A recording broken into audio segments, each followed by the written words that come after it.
Today I have an exciting story for you. It's called A Silent Song, written by the talented Kenyan author Leonard Kibera. Sit back, relax, and let your imagination take flight as I take you on this unforgettable journey. Are you ready? Let's begin. The young man slowly crawled toward the door of the hut, dragging himself on his knees and elbows. His body felt weak from the pain that was quickly growing stronger. The sharp ache in his spine and stomach seemed to burn through his body, but nothing was worse than the sudden sharp pain that shot through his stomach. For a moment, he couldn't move. He felt frozen in place, trapped by the pain. Then, just as quickly as it had come, the pain vanished, disappearing with the same force it had come with. It left him cold with sweat, as if nothing had happened, but he knew it wasn't truly gone. It would return, even worse than before. He felt exhausted, as if all the strength had drained from him. He gave up the fight and let his chin fall. His forehead hit the dusty, flea-covered floor, his body sinking lower into the dirt. He didn't know what time it was, but he was hungry. Not that time meant anything to him anymore. In his dark world, time, day, or beauty held no meaning. They felt like things that didn't exist for him. Things far beyond his reach, lost in the endless dark. Mbane had lived his life in retreat. Every day he had crawled away from the world, running from everything. That hurt him. He never fought back, never stood up for himself. He simply tried to escape, to hide from the world around him. Now, as he slumped to the floor, feeling death closing in on him, he realized that his whole life had been one of running away. He hadn't faced anything. He had just been retreating, trying to avoid the pain, the fear, and the world that seemed so far beyond his reach. He thought about his new life, far away from the busy streets of the city. His brother, a preacher, had found him there and brought him to this quiet little hut. It was peaceful, but it felt strange too, almost like something was hidden. It wasn't just that it was so different from the loud, rough city life. There was no noise of cars or people rushing around. No quick footsteps of busy people heading to work. People who would sometimes drop a coin in his hat, answering his silent plea to stay alive for another day. It wasn't just the sound of the wind through the trees around the hut. It was everything. He could sense something different in his brother's silence lately. The way he spoke felt strange too, though perhaps it was meant with good intentions. His brother would often say, "I rescued you from that barbaric city so you can see the light of God." Even though he didn't fully understand what his brother meant, he couldn't help but feel a strange pull toward the city. A feeling of longing for a place he had never truly known. The city had been the only place he had lived. And though he didn't know much about it, he had spent most of his days on just one street. When the street grew empty, he would go to the back alley, hiding in the shadows as the day turned to night. The street had become his life, even though he couldn't tell how long it was, how wide, or how beautiful. These things didn't matter to him. He had grown used to the talk of bright weather, lovely mornings, and beautiful sunsets. Things he could never share. Pedestrians would walk by, singing to the clear blue sky, whistling happily at the fresh morning, their steps light and full of life. Their joy would remind him of what he didn't have. But still, he found a strange happiness in it. It was the cheerful people who would sometimes answer his silent plea for help, dropping a coin in his hat.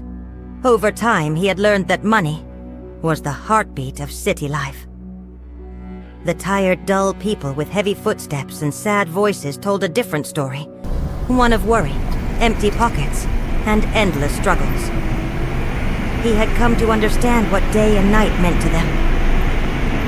When the sun beat down too hard and flies crawled along his lips, the good people, those with jobs, worked inside the buildings next to him and up the street. The street would fall, silent at night when the sun disappeared, leaving behind a cold, unfriendly emptiness. He would retreat to the back lane, where he had no shelter but also no one to disturb him, and let sleep take him. Sometimes, thieves would take advantage of his vulnerability. From somewhere high up in the building, the night would come alive with strange sounds. Drums beating rhythms that tempted him, voices singing, bottles breaking, and men cursing. He knew he shouldn't be worried. It was just the voices of the good people, drunk after a long day's work, letting off steam in the night. This was also the time when pimps and prostitutes came out, smiling their way into the pockets of the tired men, scratching each other's faces in the process. He never understood why the people in the city were seen as so bad. The good men and women woke up when the sun's warm rays chased away the cold of dawn in his back lane.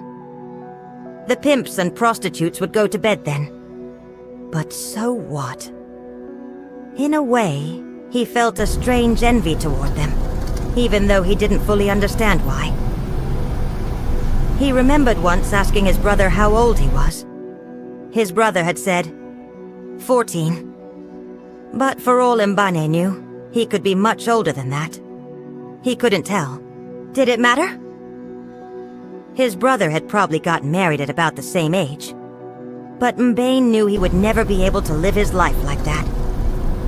He couldn't imagine reaching out to grab hold of his own life the way his brother had. All he could do was yearn for something he could never reach.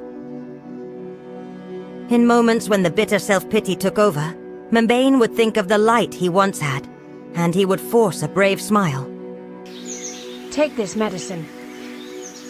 His brother's wife, Sarah, said gently, breaking into the quiet of the hut.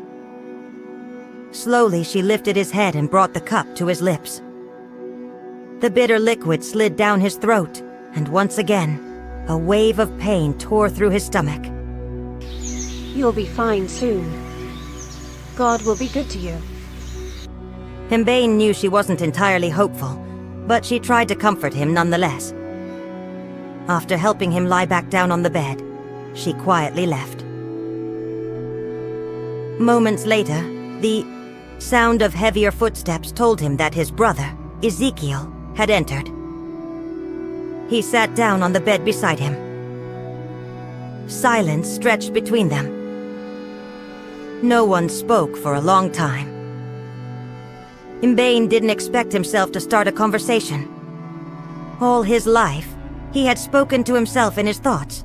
When he had lived on the street, the only words he spoke were a mechanical yes to anyone who passed by. Now, if anyone spoke to him, he could only respond with thoughts that didn't quite reach his lips, lost in the silence of his mind. Mbane, do you believe in God? Ezekiel asked softly. Mbane didn't know how to respond. His mind wandered as he thought about the question. He answered quietly to himself, I don't know. I don't think it matters. He remembered their mother, who had passed away long ago. She had always said that people were like a stream flowing through life. She said that the stream twisted and turned through the rocks, sometimes getting dirty in the mud. People cried, in the rough parts of life, but laughed when things went smoothly. Some people seemed to suffer endlessly, while others found joy and success. But Mbane felt different. He wasn't even part of that stream. He wasn't caught up in the flow that led toward heaven, nor was he swept into the chaos of a darker, more dangerous path. He felt like the bitter liquid in his throat. Something unpleasant, something out of place. But he couldn't see it. He had heard that God is cleanliness and eternal light. But what did that mean to someone like him? What could light mean to a blind man? His life was full of darkness, a kind of blackness that nobody seemed to understand. a Christmas morning, celebrations in the city seemed to mean nothing to him. The people who passed him by, singing and celebrating, didn't even notice him. They would drop a coin in his hat, say a quick prayer for him, but they never truly saw him. He wasn't part of their world, and they had forgotten him long ago. Even when they prayed for him, it felt more like a habit than an act of kindness. They didn't bring him any knowledge of Christ. They just gave him a coin and moved on. Some even called him lazy, thinking he could work but chose to beg. They didn't see how he'd become more crippled every day, not just in body, but in spirit. And Mbane could see it in the way the authorities in the city treated him. It was strange that the big garbage truck, which always swept up the trash, never seemed to carry him away too. In the noise and chaos around him, Mbane felt something deep within. Despite everything, he thought it was glorious to believe, to dream of a better future. Even in the darkness, he imagined that beyond it, there was light, something bigger, more meaningful than the world he could see. He believed that somewhere, someone would understand him, would see his pain, and secretly raise him up. To others, his face might look broken and lost, but in his heart, he held on to this hope. This belief gave him a kind of quiet strength. It made him sing his own silent song, a song that filled his time with something more than emptiness. It was his comfort at night, as others found theirs in the brothel above him. His soul, like the letters people dropped in the mailbox, had a purpose, a destination. Sometimes, as he sat on the cold pavement, he wished his journey would end. He wished his soul could be free, unbound by a body that smelled of sweat and rain, an old aching body he could only feel, not see. Mbane, I asked you, do you believe in God? Ezekiel's voice broke through his thoughts.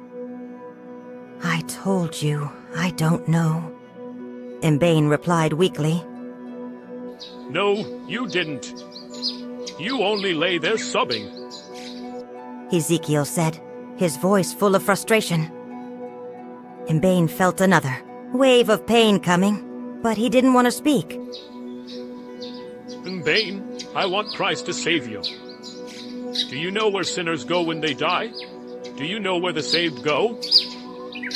Ezekiel asked. There was a man called Jesus. Yes, I know. Mbane interrupted, swallowing painfully. That's why you brought me here.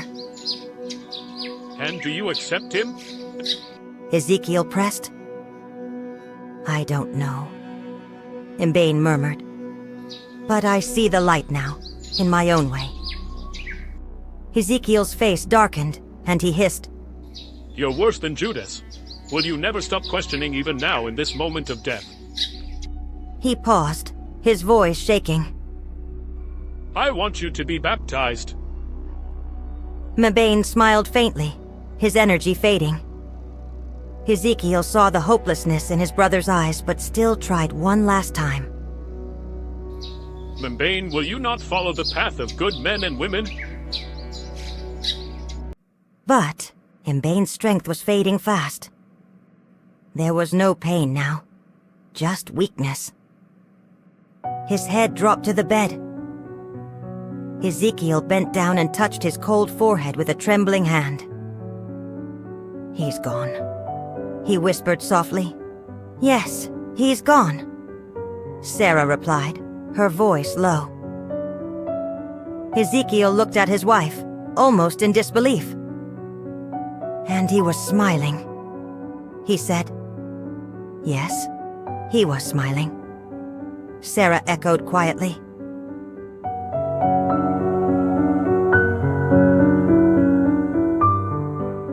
Wow, you made it to the end of the story. If you've watched this far, I have a little challenge for you. Comment below the themes you noticed in this story. What important lessons did you learn? Let's discuss. Also, here's a thought-provoking question for you.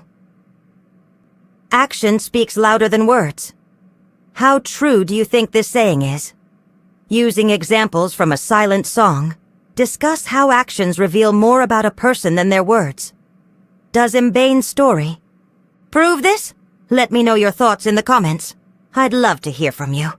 Don't forget to like, subscribe, and share for more amazing stories. See you next time.